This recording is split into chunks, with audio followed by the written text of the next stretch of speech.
Hello everyone, today we are going to discuss about class 8 chapter 2 of history.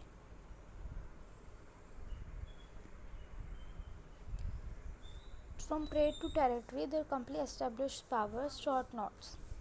So first that the Aurangzeb की death कब हुई थी 1707 में, ठीक है।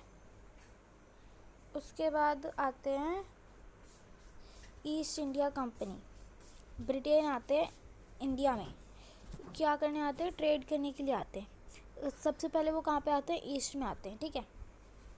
अब जैसे ये ब्रिटिशर्स थे, ठीक है। ये यहाँ से कहाँ, इंडिया के वेस्ट में, सॉरी ईस्ट में, बंगाल में आए, ठीक है। और बंगाल में भी किसका राज था? मुगल्स, ठीक है। मुगल्स का राज था। और वो आते कैसे थे? यहाँ सदर्न पार्ट से होके कैप ऑफ गुड से लेके फिर आते थे बंगाल में, ठीक है। तो ये तो हो गए हमारे कैसे वो आते थे और क्या करने आते थे। अब उसके बाद क्या था, 1600 में उनको एक चार्टर एक्ट पास हो गया। एलिजाबेथ क्वीन थी जो, उन्होंने करा था, ठीक है। उसके बाद आता है 1651 में हुगली रिवर के जो किनारे पे ब्रिटिश की जो थी फैक्ट्री फर्स्ट एस्टेब्लिश हुई थी। हुगली रिवर कहाँ पे? वेस्ट बंगाल में, ठीक है। उसके बाद आता है 1671 में कंपनी एक्वायर्ड। तो कंपनी ने मतलब क्या ले लिया था? ज़मींदार राइट ले लिया था, मीन्स कि वो टैक्स कलेक्ट कर सकते हैं। क्या करके? जो मुग़ल एम्परर थे उसको ब्राइब दे दिया और 3 जो विलेज से उनके ले लिए ज़मींदारी। कौन कौन से? सुल्तानुती, गोविंदापुर और कालीकत्ता, इन 3 विलेजेस के ले लिए थे। उसके बाद आता है फिर कॉन्फ्लिक्ट हुआ। कॉन्फ्लिक्ट आइडेंटिफाइड मीन्स कि कॉन्फ्लिक्ट बढ़ता गया और जो फोर्टिफिकेशन मीन्स किलेबंदी भी बढ़ाते गए वो अपनी ब्रिटिशर्स। उसके बाद आता है जो बंगाल के नवाब थे, मुर्शिद अली खान और अलीवर्दी खान। मतलब ये 3 पावरफुल रूलर्स थे वहाँ के, मुर्शिद अली खान, अलीवर्दी खान और सिराजुद्दौला। मुर्शिद अली खान की डेथ कब हुई थी? 1756 में। और 1757 में ही क्या हुआ था? बैटल ऑफ प्लाजी हुई थी। किसके बीच में?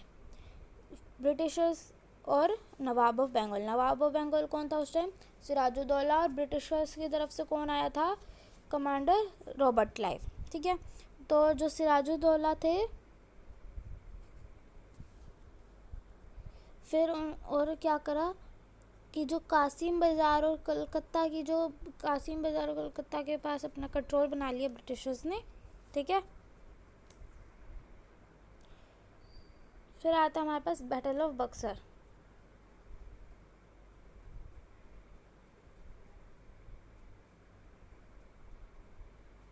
बैटल ऑफ बक्सर आई।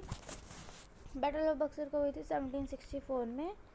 तो वो, और उसमें क्या करा था ब्रिटिशर्स ने? मीर कासिम को हरा दिया था। मीर कासिम कौन थे? मीर जाफ़र के सन थे। और जो बैटल ऑफ प्लाजी हुई थी उसमें जो सिराजुद्दौला थे इसलिए आ रहे थे क्योंकि जो मीर जाफ़र थे ना, उन्होंने मतलब ब्रिटिशर्स का हाथ मिला लिया, तो इस वजह से वो हार गए थे। और मीर जाफ़र उन्हीं की आर्मी में थे पहले, ठीक है। फिर आता है शाह आलम, दिल्ली से थे, और अवध के नवाब सुजाउद्दौला।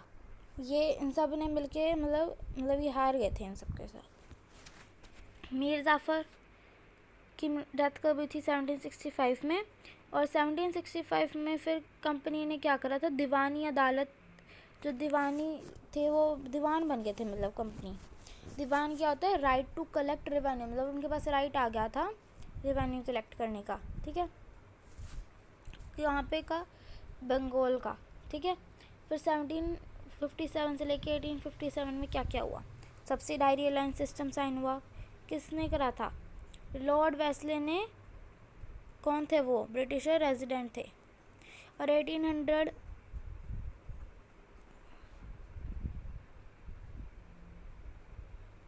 और किसने करा? अवध के नवाब और उनके बेटों ने करा, जो 1801 में, ठीक है। फिर आता टिली कैटल ने एक ऑयल पेंटिंग बनाई थी, जिसमें कब बनाई थी? 1772, जिसमें उनके बेटे, किसके बेटे? सुजाउद्दौला, अवध के नवाब थे वो, और उनके बेटे के साथ जैसे उनकी एक ऑयल पेंटिंग बनाई थी। फिर आता है टीपू, कॉन्फ्लिक्ट हुआ किसके बीच में? हैदर अली, टीपू सुल्तान एक साथ थे। टीपू सुल्तान, हैदर अली का बेटा कौन था? टीपू सुल्तान। टीपू सुल्तान को क्या कहा जाता था? Tiger of Mysore. और इनका किसके साथ हुआ था? कंपनी के साथ, ब्रिटिश कंपनी। अब ये जैसे जो साउदर्न पार्ट है इंडिया का,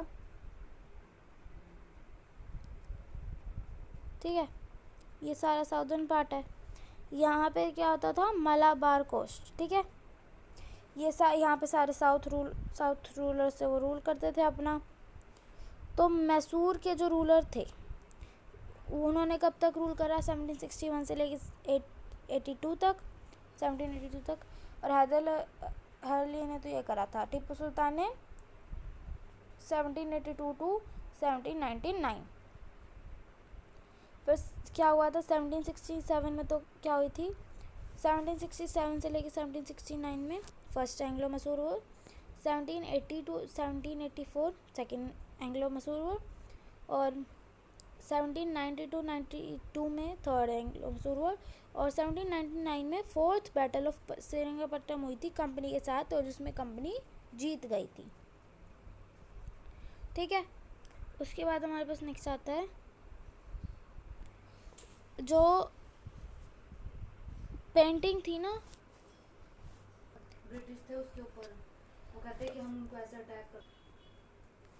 तो फिर जो विक्टोरिया एल्बर्ट म्यूज़ियम था लंदन में, मतलब जो है अभी भी, उसमें एक मतलब कोई पिक्चर थी किसकी, जिसमें जो ब्रिटिश के सोल्जर थे, और उसके ऊपर कौन, जैसे यहाँ पे ब्रिटिश का सोल्जर है, उसके ऊपर टीपू सुल्तान के जो टाइगर थे उन्होंने मतलब अटैक कर दिया था।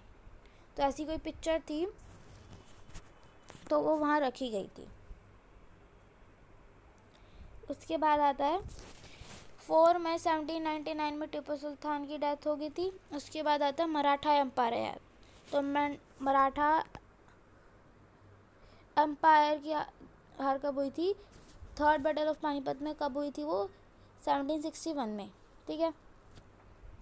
तो ये जो सारे थे, सिंधिया जो ग्वालियर के अंदर आता था, होलकर जो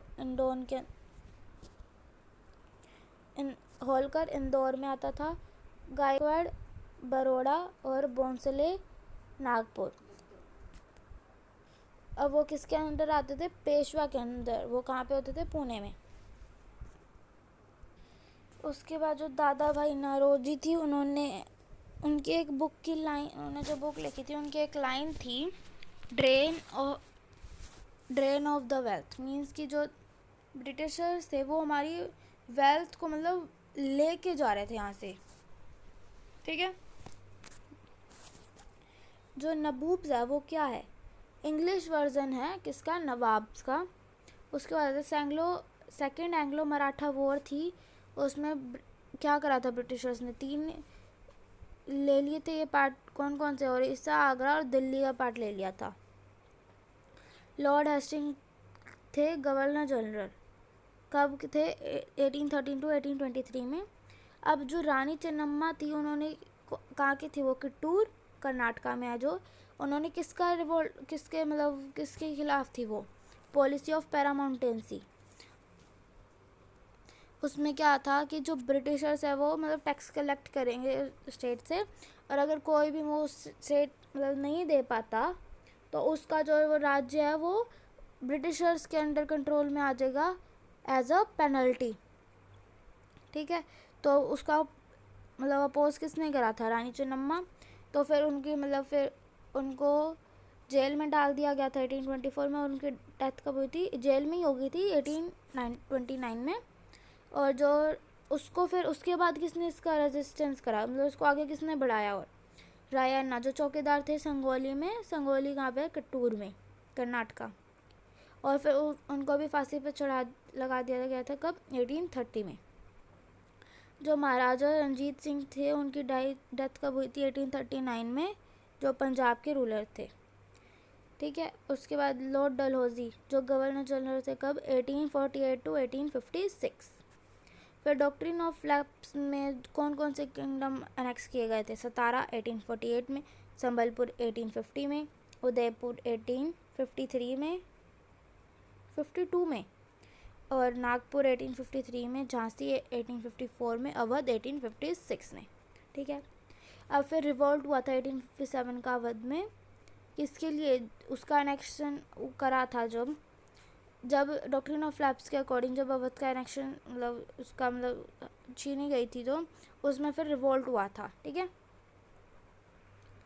उसके बाद फिर आता है नेक्स्ट हमारा, जो वेरन हेस्टिंग थे वो गवर्नर जनरल थे 1773 टू 1785, ठीक है। ब्रिटिश टेरिटरी को ब्रिटिश जो टेरिटरी थी, मान लो ये ब्रिटिशर्स की टेरिटरी है, तो इसको 3 पार्ट्स में डिवाइड कर दिया, ठीक है। कौन कौन सी 3? और इसकी जो ब्रिटिशर्स की टेरिटरी थी उनकी यूनिट को क्या कहा जाता था? प्रेसिडेंसी, और उसको प्रेसिडेंसी को 3 पार्ट्स में कर दिया, बम्बई, बंगाल, मद्रास, ठीक है। अब जो प्रेसिडेंसीज थी, जो भी मतलब एक प्रेसिडेंसी के अंडर एक गवर्नर आता था, और जो ये पूरा था इसको हेड और कौन करता था? पूरी को गवर्नर जनरल, जो सुप्रीम हेड होता था। अब जो डिस्ट्रिक्ट्स होते थे वो कलेक्टर के अंडर आते थे। कलेक्टर कौन होते थे? हेड होते थे डिस्ट्रिक्ट के। अब जो डिस्ट्रिक्ट है उसको 2 कोर्ट्स में डिवाइड करा गया था, criminal court, civil court. Criminal court में फौजदारी अदालत होगी, दीवानी, और सिविल कोर्ट में दीवानी अदालत। अब क्रिमिनल में कोई मतलब किसी ने कोई भी क्राइम कर दिया वो हो गया। सिविल में कोई जैसे ज़मीन ले ली, किसी के भाई ने किसी की ज़मीन ले ली, तो मतलब उन सब में होता था। और फिर जो क्रिमिनल कोर्ट थे वो किसके अंदर होती थी? क्वासी और मुफ्ती, और वो किसके अंडर होते थे? कलेक्टर के अंडर।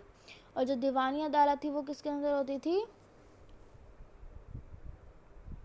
मौलविस और हिंदू पंडित, और वो किसके अंडर होते थे?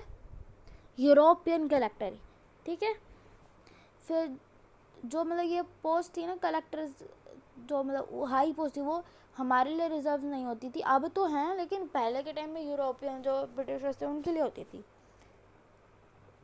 ठीक है। अब जो धर्मशास्त्र है वो क्या है? एक संस्कृत में लिखी गई बुक है, किसके लिए? सोशल, जिसमें क्या होते हैं? सोशल रूल्स और कोड्स ऑफ बिहेवियर, कि हमें किसके साथ कैसा बिहेव करना चाहिए, और इसमें हमारे लिए जो रूल्स है, मतलब हमने कोई मतलब किसी ने कोई गलत काम करा तो उसके लिए कौन सी सज़ा है, क्या सज़ा दी जाएगी उसे, ठीक है। अब फिर क्या था कि ना, जैसे नॉर्थ में, जैसे ये इंडिया है, लेट दैट ये इंडिया है, तो अब इसके अंदर नॉर्थ के कुछ अलग धर्मशास्त्र होते थे, साउथ के कुछ अलग होते थे, ईस्ट के कुछ अलग होते थे, वेस्ट के कुछ अलग होते थे। तो मतलब हर जगह के मतलब कुछ ना कुछ सबके अलग अलग होते थे। अब जो कलेक्टर थे जो मतलब इन सबको मतलब इनका सबका जजमेंट देते थे, उनको भाई दिक्कत होती थी कि इसके हिसाब से तो ये होता है, इसके हिसाब से ये होता है, तो फिर दिक्कत होती थी। तो फिर क्या हुआ, 1775 में एक 11 पंडित को बुलाया गया ब्रिटिशर्स ने, अलग अलग मतलब रिलीजन से। वो उन्होंने को कहा कि अब सबका एक मतलब एक ऐसी बुक बनाओ जिसमें सबका मतलब निवारण हो उसमें, तो ठीक है। तो एक बुक बनाई गई। फिर 1778 में मुस्लिम कोड्स ऑफ लॉ बनाए गए। उसके बाद आता है, अब वो तो अपना संस्कृत में लिखते थे, अब भाई जो यूरोपियन से आते थे उनको ये कलेक्टर्स बनते थे जो, तो अब उनको समझ नहीं आती थी संस्कृत, तो अब एन.बी. हेयर थे, उन्होंने जो उनको संस्कृत भी आती थी, इंग्लिश भी आती थी, तो उन्होंने मतलब क्या करा था, जो बुक थी उसको इंग्लिश में ट्रांसलेट करा था। और फिर जो रेगुलेटिंग एक्ट था 1773 का, उसमें क्या था, न्यू सुप्रीम कोर्ट और सरदार निजामत अदालत थे, ठीक है। सरदार निजामत अदालत कहाँ पे था? कलकत्ता में। तो जो सबसे पहला सुप्रीम कोर्ट था वो कहाँ पे था? कलकत्ता में। और जो मुग़ल अब फिर आता है, जैसे हमने अभी तो पढ़ लिया ना, हम पढ़ेंगे आगे। जैसे मुग़ल आर्मी थी, उसमें क्या आता था, कैवलरी और इन्फेंट्री सिस्टम होता था। कैवलरी में तो जो घुड़सवार होते थे, जो घोड़े पे बैठ के तलवार से मतलब लड़ाई करते थे, और इन्फेंट्री जो पैदल चलते थे और जो धनुष बाण जिनको चलाना आता था वो होते थे। ठीक है। अब जो मतलब मुग़ल पीरियड में ऐसा कोई सिस्टम तो था नहीं। अब जैसे मान लो कोई लड़ाई होने वाली तो क्या करते थे, जो ज़मींदार या फिर जो उस डिस्ट्रिक्ट के होते थे, कलेक्टर वगैरह, ज़मींदार, वो क्या करते थे, अब पीजेंट्स को भेज देते थे, वो इन्फेंट्री के तौर पे जाते थे और उस लड़ाई करते थे। एट अ टाइम मतलब इन्फेंट्रीज को भेजते थे। लेकिन ब्रिटिश के पीरियड में क्या हुआ, किसको अटेंशन दी गई, इन्फेंट्री को, और सबको ड्रिल और डिसिप्लिन में रहना सिखाया गया और वारफेयर मेथड चेंज कर दिया गया है। कब, 1820s में।